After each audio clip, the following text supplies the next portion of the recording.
slave.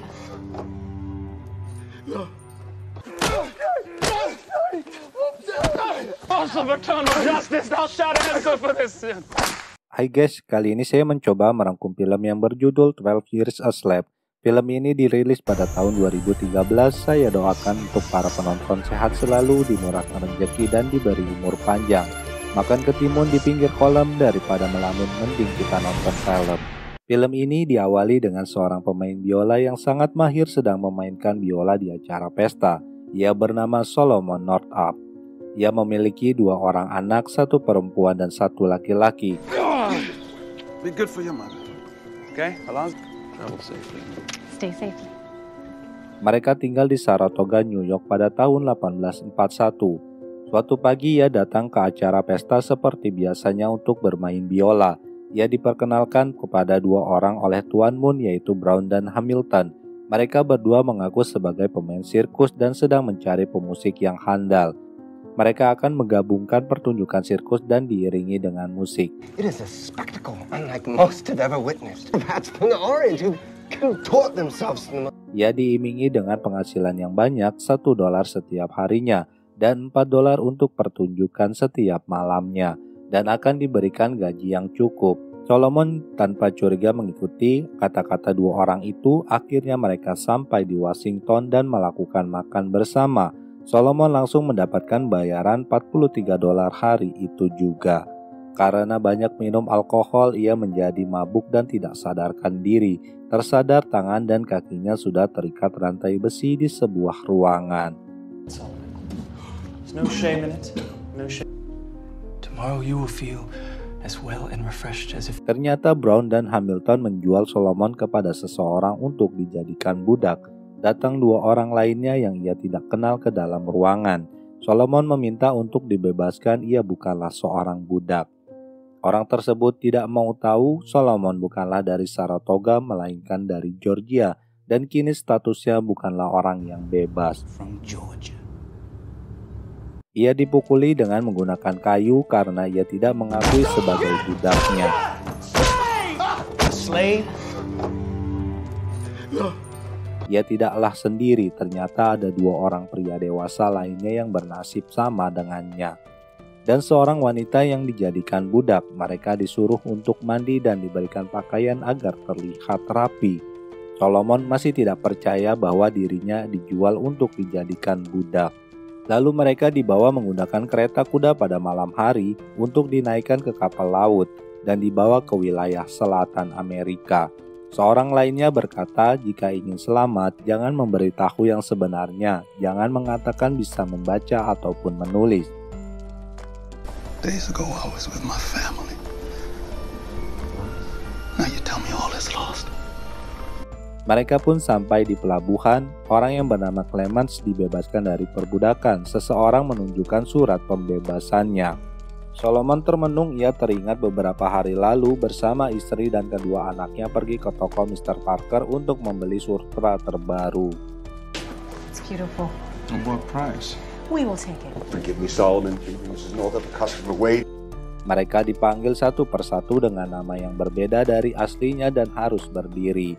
Solomon kini berganti nama menjadi Platt.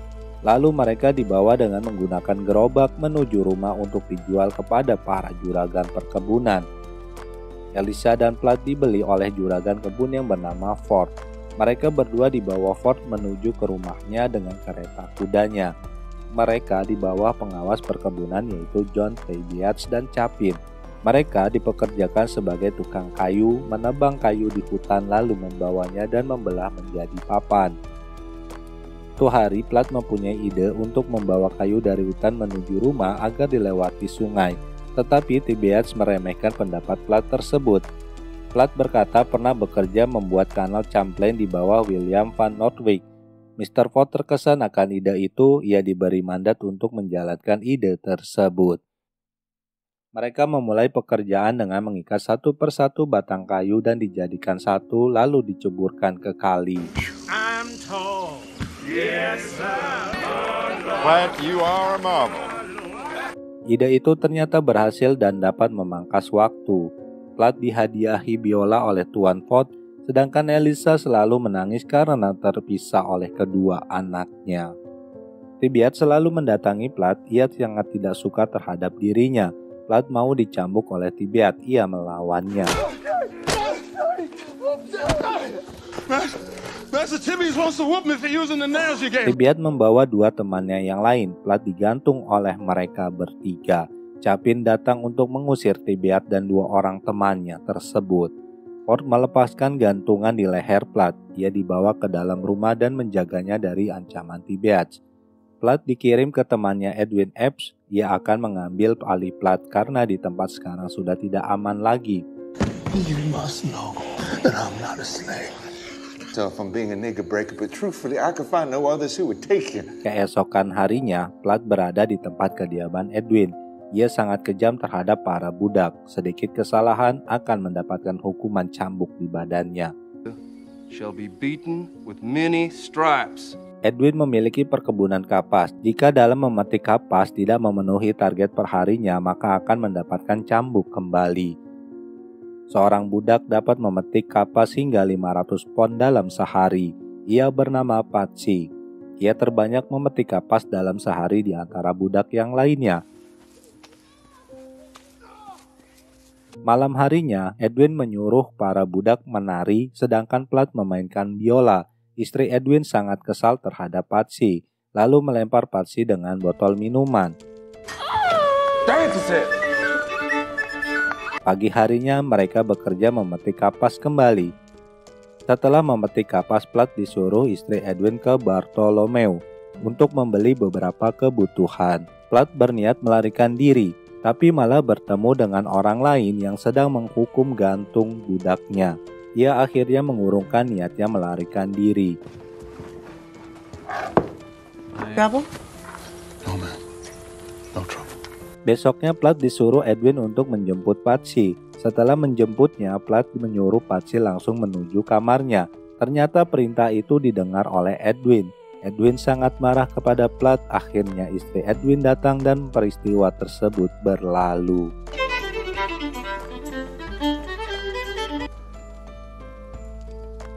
I said eat. Malam harinya Patsy pergi ke kamar Platt. Dia meminta tolong kepada Platt untuk membunuh dan mengubur mayatnya di hutan dekat sungai, tetapi Platt menolaknya.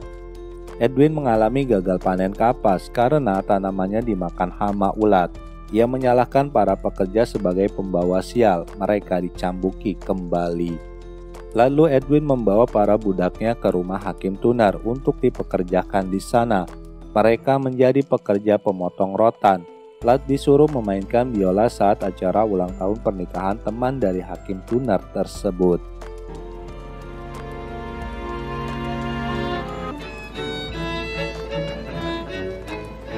Beberapa bulan berlalu, mereka kembali ke rumah Edwin untuk memanen kapas kembali. Masa kelam akan hama telah berlalu. Seperti biasanya, Platt tidak dapat target dalam memetik kapas. Ia hanya mendapatkan 190 dari 200 pon targetnya yang per hari. Ia pun dicambuk kembali. Kali ini ada budak baru berkulit putih, ia bernama Amsby. Hanya mampu memetik 64 pon dalam sehari, tetapi Edwin tidak mencambuknya. Amsby mengobati luka cambuk dari Platt. Amsby terlihat baik terhadap Platt dan yang lainnya. Amsby bercerita mengenai dirinya kepada Platt hingga sampai ia menjadi budak seperti sekarang ini. No man unconscious can take the lash to another human. I want is to earn a decent wage and get myself home. Pada malam hari, Platt mendatangi Amsby sebelum tidur. Ia meminta bantuan Amsby untuk mengirim surat ke kantor pos Maxfield dan berjanji tidak membocorkan kepada siapapun. Dengan imbalan uang yang Platt punya, Amsby sepakat ia berjanji akan melakukan yang Platt mau. Platt akan menulis surat untuk dikirimkan kepada keluarganya di utara. Mereka berjanji akan bertemu kembali dalam 2 hari lagi.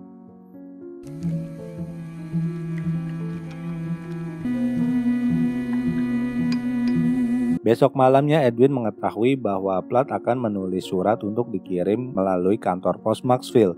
Ternyata Amsby membocorkan rahasia antara Platt dan dirinya. Untungnya Platt dapat berargumen dengan baik bahwa Amsby adalah pembohong. Bagaimana ia dapat menulis surat tanpa tinta dan kertas? Amsby adalah pembohong yang mabuk. Platt buru-buru membakar kertas suratnya di hutan. Ia mengurungkan niatnya menulis surat kepada keluarganya, harapannya pun kini hilang. Saat memanen kapas, paman Abram terjatuh dan tidak sadarkan diri. Ia meninggal dunia lalu dikuburkan. I just want to say something about Uncle Abe. And he always looked out for us ever since we were little. Edwin mempekerjakan seseorang untuk membangun rumah kayu. Ia bernama Bas. Edwin berdebat dengan Bas mengenai perbudakan. Menurut Bas, hitam putih sama saja. Ia percaya suatu hari pasti akan ada hari pembalasan. Dan ia setuju kalau perbudakan harus dihapuskan. When you come down to the point. What right? Right to hold the nigga. But begging the law's pardon, it lies. Setelah berdebat, Bas melanjutkan pekerjaan menyelesaikan membuat rumah kayu dan dibantu dengan Platt. Edwin marah-marah ketika tidak menemukan Patsy. Padahal Patsy hanya pergi sementara untuk berdoa, tetapi Edwin mengira ia kabur dari rumahnya. Edwin menyuruh anak buahnya mengikat dan mencambuk Patsy, lalu ia menyuruh Platt untuk mencambuknya, tetapi Platt tidak tega untuk mencambuk Patsy. Akhirnya Edwin sendiri yang mencabut Patsy, sampai Patsy tidak berdaya lagi, dicambuk sampai dagingnya terlihat. Awesome eternal justice, thou shalt answer for this sin. Platt menanyakan kepada Bas dari mana ia berasal. Bas berasal dari Kanada. Platt pernah mengunjungi beberapa kota di Kanada. Lalu ia menyebutkan kota-kota tersebut. Bas tertarik akan kisah dari Platt. Platt pun menceritakan mengenai siapa dirinya sebenarnya. Every word you speak is a profound secret. It is amazing. Platt memohon kepada Bas untuk menulis surat untuk temannya di Saratoga, New York, dan agar temannya membawa surat kebebasan terhadap dirinya. Itu akan menjadi suatu kebahagiaan untuk dirinya dan keluarganya dapat berkumpul kembali. My freedom is everything. Seems yours might mean a lot to a whole lot of people. Bas berjanji akan menuliskan surat untuk dikirim kepada teman Platt. Lalu mereka melanjutkan membangun rumah kayu tersebut. Dan rumah kayu pun akhirnya jadi. Bas telah menyelesaikan tugasnya. Saat Platt sedang di ladang, datang seorang sheriff bersama orang lainnya. Platt mengenali seseorang di belakang sheriff tersebut. Ia adalah Mr. Parker. Children's name. Margaret and Alonzo. What was your wife's name before her marriage? Ann Hampton. No doubt, the man is Solomon Northup. The hell he is. He's my nigga, and I'm fighting. Platt pergi bersama sheriff dan Mr. Parker mengendarai kereta kuda. Akhirnya selama 12 tahun menjadi seorang budak, kini ia terbebas dan dapat kembali kumpul bersama keluarganya di Saratoga. Ia meminta maaf kepada istri dan kedua anaknya.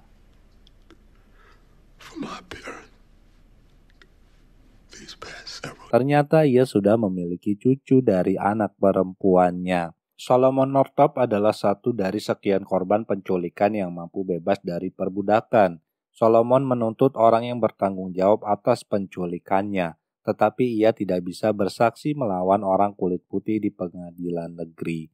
Setelah proses hukum yang panjang di New York, para penculiknya Hamilton dan Brown juga lolos dari tuntutan. Sampai di sini film pun berakhir. Saya ucapkan terima kasih dan sampai jumpa kembali.